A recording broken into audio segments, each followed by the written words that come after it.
Hello and welcome to this attempted playthrough of Space Engineers. My name is Snurk, and I have been playing this game for about 1,000 hours now. And I'd like to share with you some of the experiences I've had in starting up and some of the frustrations I had and try to steer you around them. And I will apologize in advance because I'm recording this in the daytime, and if you can hear any cars driving by outside, I apologize. I'll try to filter that in post-productions, but if it doesn't work, then I hope there won't be too many cars. But to the game. Once you start up the game, this is the screen that you land up with. You have the ordinary options here. If you click on options, you will have availability to change some of the options to your liking. I will not go into here because that's totally up to your system. We go into the character. You can see that you have different kinds of options. I have a lot of these because I've been playing for a while. But otherwise you can change the appearance of your character and of the tools you use.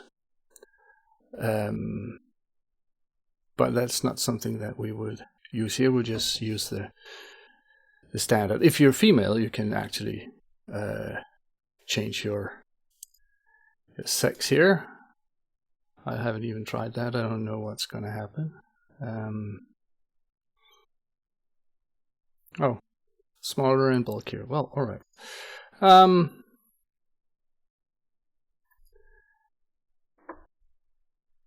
The first thing you'll see is that there's a new game. We'll go in there in a second. The other one is the load game. That you're going to use if you have to change your options later. If you have to change your settings in the specific game. I'll show you that. But let's get into the new game first. The first you start up with is the scenarios. These are situations where you will be dropped into some kind of situation and you have to learn to survive in them. They did not work well for me as a first timer because there's a very steep learning curve. So these will be fine, I think, if you know a little bit about Space Engineers and what it's going to be about. Workshop is something we will go in and look in later. But we were going to choose is the custom game. You have an option here to change the name and the description of your game, and then the type of game is over here. If you want to start on an alien planet, or with a crashed red ship, or Dead Drop Arena, and so on and so forth. The one we is going to play through is the one that's called Star Systems. Or Star System, sorry. So you have you can call this whatever you like.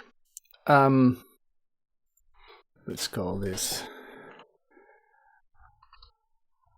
playthrough. And then you can describe what it's all about if you want to do that. There's two modes of playing, creative and survival. In survival, you have not the option, but you have to learn to use your environment and your tools and your resources to your advantage, and finally get off the planet and out into space. You will be dependent upon what you do and how many resources and ores you're going to find. The creative mode is where you don't have to think about that. You just have to build. So that's what I use it for. If I have a thing I want to build in survival, I go into creative mode and I can use all the resources and don't have to be welding and stuff. And I don't die. I don't have to think about hydrogen and stuff. And then I go into survival and try to replicate it there. The offline max player thing is only if you are on a server-based game. The autosave, I strongly recommend that you keep it on.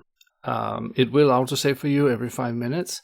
And you really want to do that because you will mess up. You will die. And it's so bad if you're coming over and your system crashes, or the ship you spent lots of hours in creating crashes and explodes because of some clang in a minute.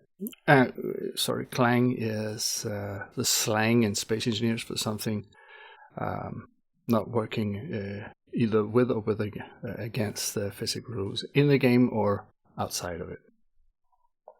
So you would like to have this so you can go back to the previous menu where I showed a load game and then load the last save game.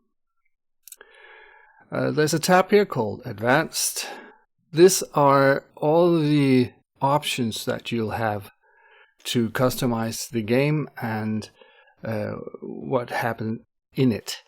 You can leave this for optimal, not optimal, but for the standard difficulties. There are two things, at least two things that I would do here. Character inventory size. I will choose and yank that up to the max. This is the amount of things you will be able to carry. This game is based on the grinding. But if you are only allowed to carry a small amount of stuff each time, you will have to run back and forth until you get a ship, and it'll just be too much grinding, and for me it will be boring. You can leave it as you wish, but for me, having it up there is more suitable to my timber. Then the blocks inventory size, that's the same, either for cargo spaces and stuff like that. You can have it and the realistic, that'll give you about, I think 1,000 liters or kilos. I usually yank that up too, for the same reason as before. We'll leave the others as they are. If you want more meteor showers, then you can change the hostility. But let's just leave it there. All the rest of it we leave. This is about how many blocks and how many things you can have in the game. I'll show you how to override these later if you ever hit a borderline. Something at one point it just pops up on the screen that you have reached the limit, and that's to make sure that you don't overload your computer. But you can override that, and I'll show you how. Max objects. This is the maximum number of small objects. When you mine or something crashes, blocks or pieces of ore can be running around or lying around in your world, and the computer will try and will keep track of them. So if you have 100 blocks lying around in your world, the computer knows exactly where they are and where you left them. You can set this to higher or lower depending on your computer size and your ability to play higher level game. There's a couple of options here that I will choose. I will enable spectator, and I'll show you why in a second. And I'll enable in-game scripts because I know I'm going to use it. All these options you can change later. So we'll just do this because I know in advance that I'm going to use it. You would like to keep the jetpack, otherwise you will not be able to move around very easily. Spiders and wolves, if you want to be randomly attacked of wolves or spiders, depending on which planet you're on, you can check these, otherwise leave them. And that's about it. Mods.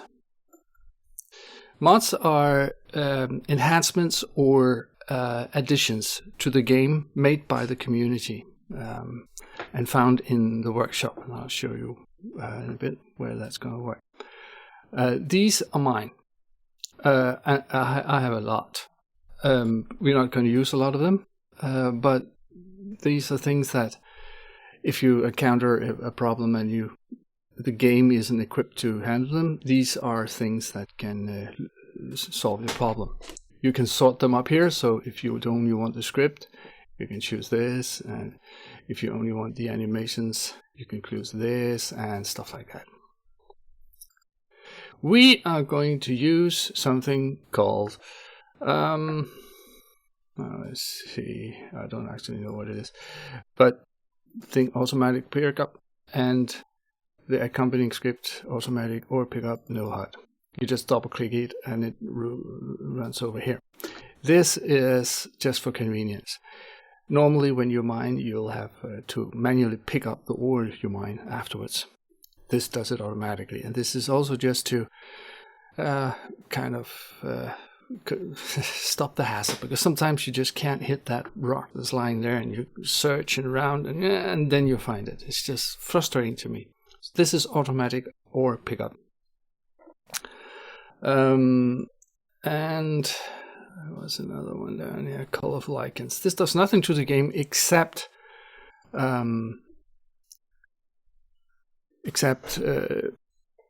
give you better icons. Otherwise, all the icons in the game will look like this.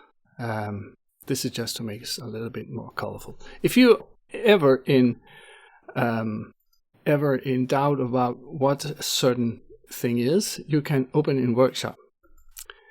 This will open up the Steam overlay, and it will go into the Space Engineers shop.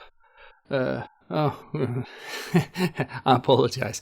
I live in Denmark, and Steam is location based. I can't seem to make it show stuff in English. It's based on my location, so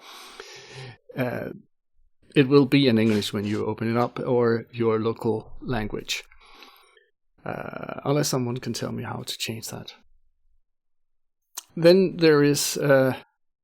You can see pictures, you can see videos, animations, whatever it is the creator wants to see. And here is the description of it. And if you like what you see, then you press this button. It will say subscribe or cancel subscription. Now I am subscribed to this one, so this is subscribed in English, in Danish, sorry, and this is cancel subscription in Danish. To get out of it, you just press Shift and Tab, and you're back here. Alrighty. Now we start.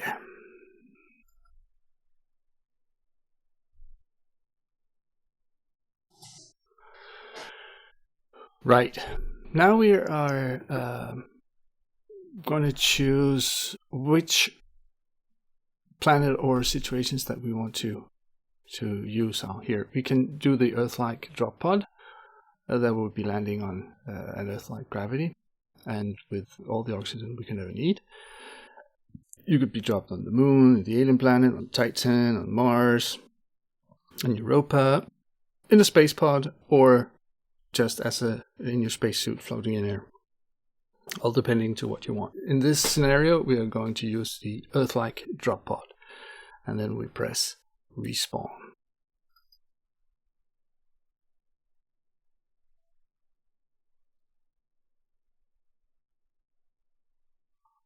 And we are spawned.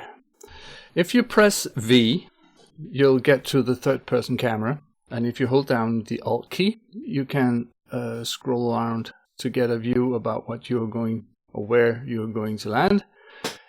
Now the parachute deploys, and when you land,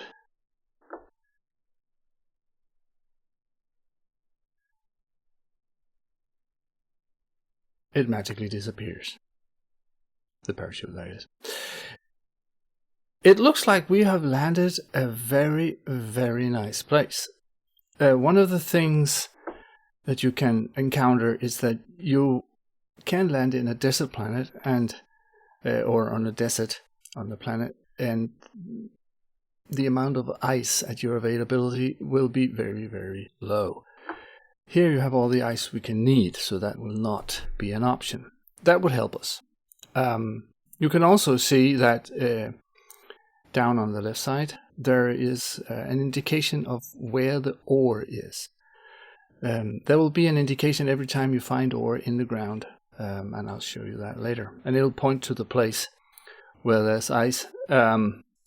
This seems to be ice in the ground, which is not really necessary since we got all this surface ice, but leave that be. We have landed on a planet, and if we hold down the Alt key and use the mouse wheel, we can scroll out a little bit so we can see a little bit about our surroundings. This is reasonably flat. Sometimes you land in a ravine up in the mountains, and building a base will be rather difficult.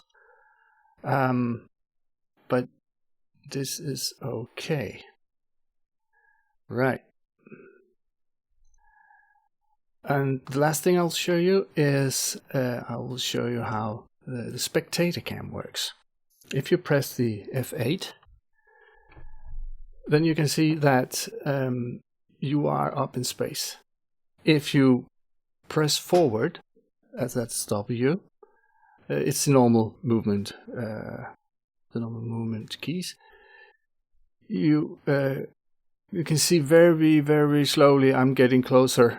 98, 97. If that's too slow, you can use the scroll wheel while holding down the Alt just a little bit, and then you go faster.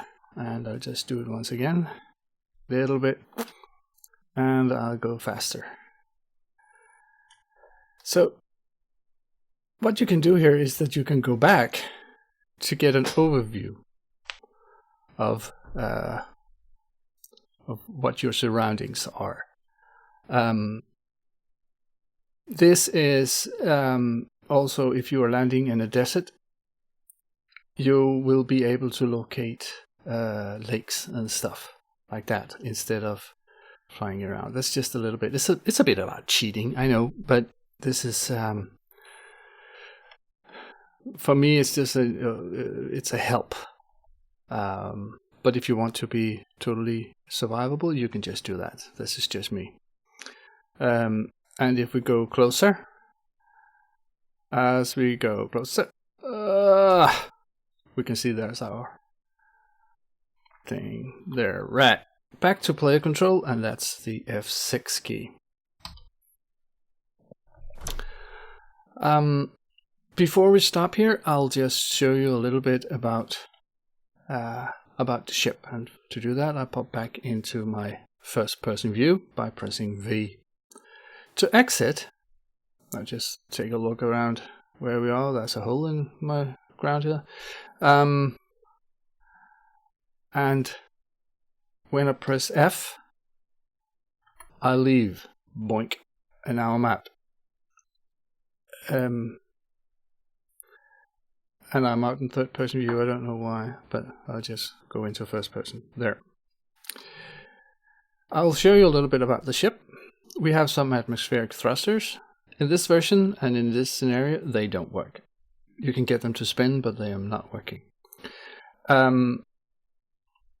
This is the O2 generator, the O2 H2 generator. When you point at something and this yellow line appears, it means that it is interactable. If you don't have any tools in your hand, you can just click the mouse, or you use F. When you click on it, you'll get this. This is the terminal.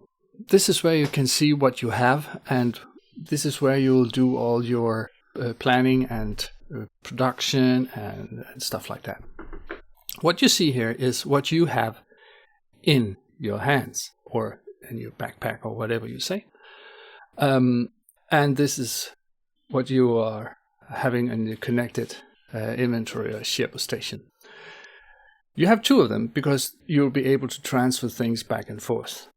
You can't transfer to the O2 generator because that'll only accept ice and hydrogen bottles and oxygen bottles. You don't need the oxygen bottle in this world because you got all the oxygen you need. If you click this, you can see all the storage places there that are on your ship. And if you want to take your welder and put over to the small cargo container, you just drag it over there, which will give you more space to carry stuff if you want to. The control panel is a list of all the different modules that you have on your drop pod or your selected grid, which is your drop pod in this instance. There are more than there are here, but they are hidden. If you click up here, you can see that all the thrusters are hidden, and some lights and landing gear and stuff like that is hidden. Passenger seat and stuff. That is just to make it more, gives you more an overview of what you have without being confused. The two most important things you'll need right now is the O2 generator and the survival kit.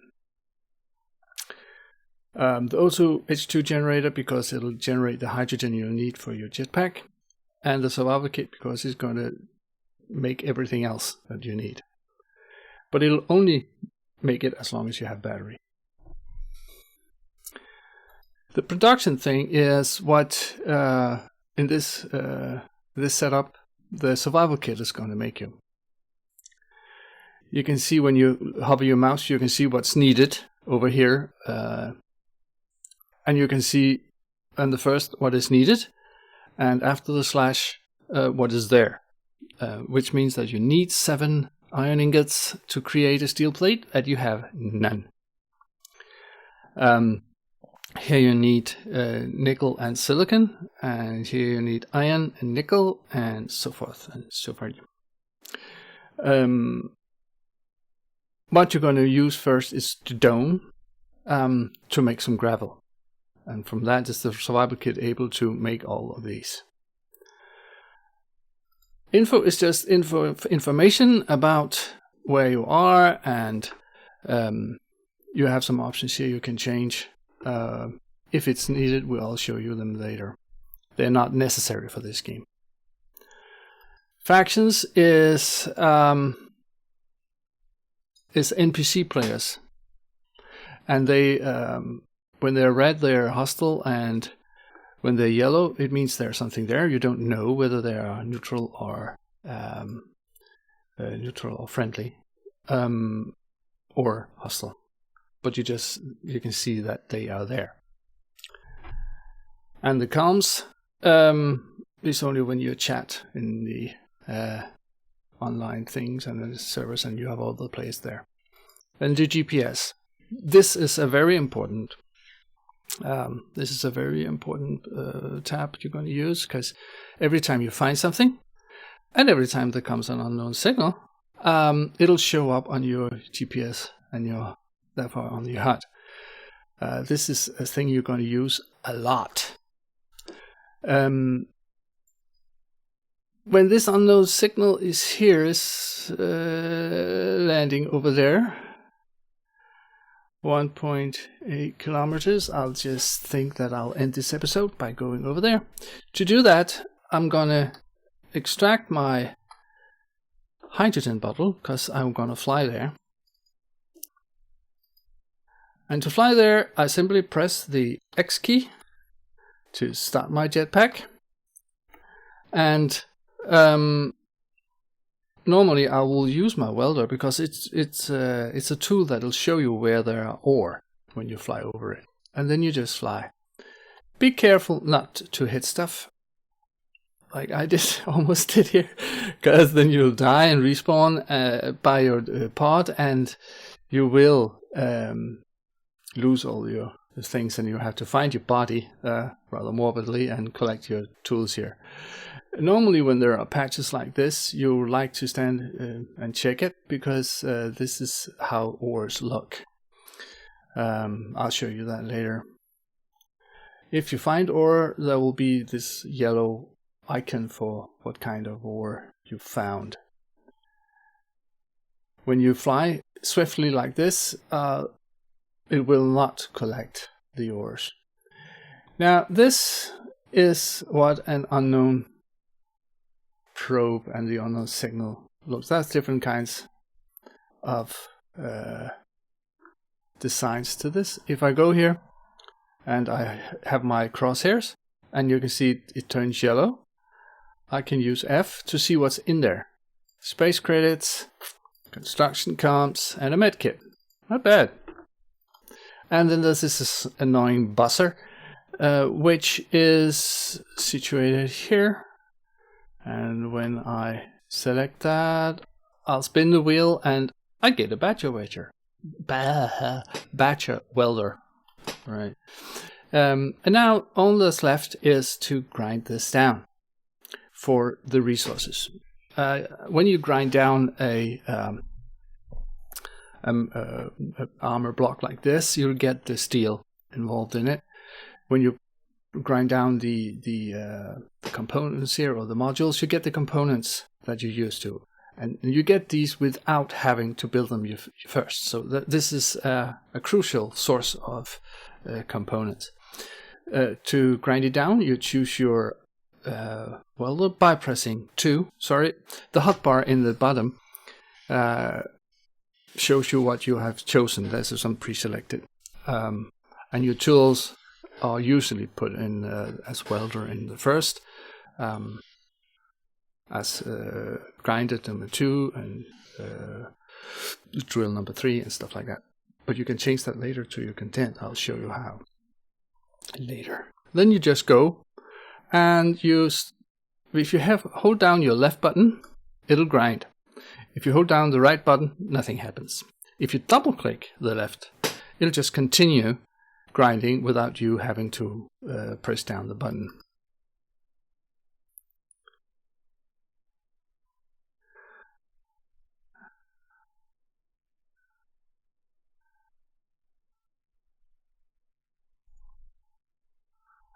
This will take a while, and as you progress and finding specific ores,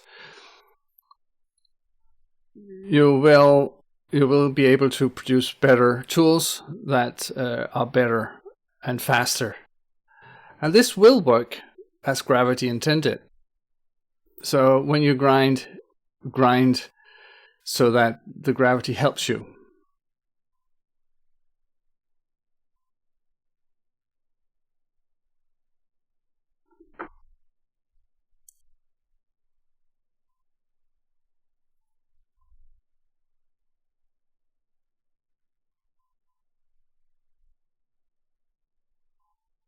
Right. To stop the grinding, I just press 1. And I press 3 to get my ore detector back on, my drill. If I press I, there, you can see now that I have, beside the things that were in the cargo container, I have collected 42 steel plates, 5 interior plates, a display, 2 motors, 5 computers, some scrap metal, and a small steel tube. These are stuff that, and that one, the construction comp, are things that I will have to manufacture myself. So being able to go and get them this way as a major revenue of income. Press X, W, and I move.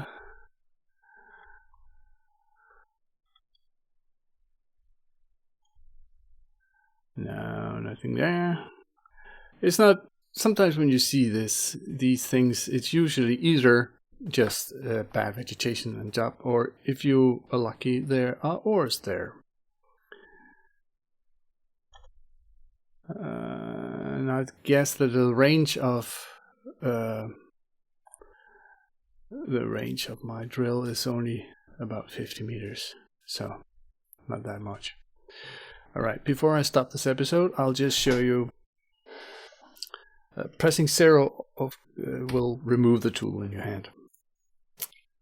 I'll just show you that if I connect to my pod and I just want to put things over here, it won't. I can manually drop over, and you can see that my hydrogen bottle gets filled with some of the ice that's in my O2H2 generator, but nothing else will go there. The button I clicked here is just deposit all ores, ingots, and components, but it will only deposit in the things shown over here, in the inventory shown over here. So if I do this now, it still says 5 components could not be deposited. And this is because of the way that the game is designed. All the components are using some kind of conveyor system.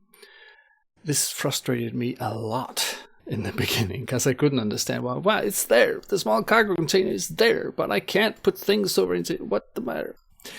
And that's because display is at a size that will not fit a small conveyor. And this whole system, this whole ship is built with small conveyors. This is a big conveyor port, but it can only connect to another big conveyor. So when you have these items that you're not going to want to run around with yourself, you actually, in this scenario, only have one place to put it, and that's in your passenger seat. I'll just show you. If you notice down in the left corner, I have bars that's showing my health. That's the top one. My oxygen level. That's the second one. The third one is my energy. And my H2 is in the bottom. That's the amount of hydrogen that I have to use in my jetpack. If I press F, you'll see that my health or my energy, my suit is being recharged up to 100%. Nothing else is happening because I don't need no O2, and I'm not hit anything or lost my health in any other way. While we're here, I'll just show you. If you press the J button, I'll just show you this in first and third person. If I can't do that, can I do that here? Yeah, I guess so. If I press the J button, whoops, my visor gets off and I'm not dead or dying because I am on an oxygen-rich planet. So I can do this and I don't need no oxygen. Alright, back to first person. If I press I, then I have a passenger seat, the one I'm sitting in, which there are stuff in. And I can put these things over here. This is the storage place you have for all the stuff that won't fit through a small conveyor until you get the materials to build a conveyor. Oh, sorry, a big cargo, another cargo place somewhere. You can choose to put your rifle and your magazine over into your inventory, character inventory. But since we have chosen a scenario where we won't be attacked by wolves or stuff like that, or we are single player, so no other players will come and attack us, we'll keep that here. If we begin to get red markings of hostile fractions getting close to us, we will think otherwise. But as for now, I will say thank you for following this episode, and I will be back with more in a short while. And have a good thing. I'm thinking about a way to stop this, but I think I'll just say goodbye.